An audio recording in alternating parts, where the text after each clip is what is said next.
India has asked 2 states to consider night curfews as COVID-19 cases climb.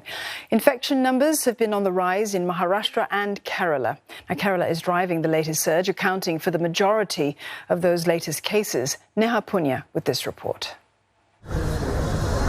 In the last 24 hours, India added nearly 45,000 new COVID-19 cases to its total tally, and the vast majority come from the state of Kerala alone.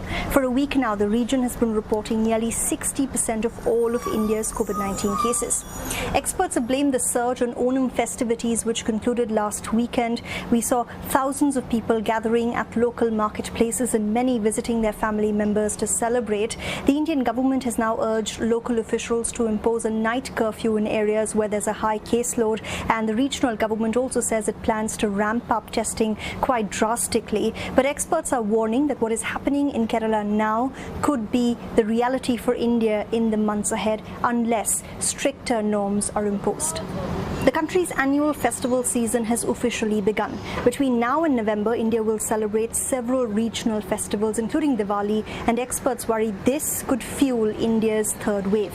A recent government study predicted that unless India can ramp up vaccinations drastically, a third wave, which is expected to peak around October, could lead to 600,000 new infections a day.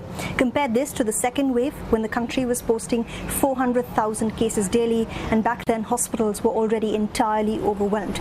India's target is to administer 10 million shots a day, but it's averaging just half that, and only about 10% of the country's entire population is fully vaccinated.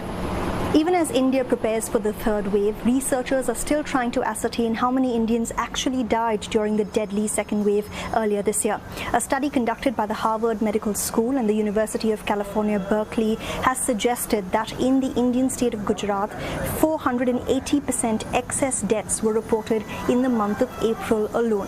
Researchers say a majority of these excess deaths are likely COVID-19 fatalities, since there was no other known catastrophe plaguing the region.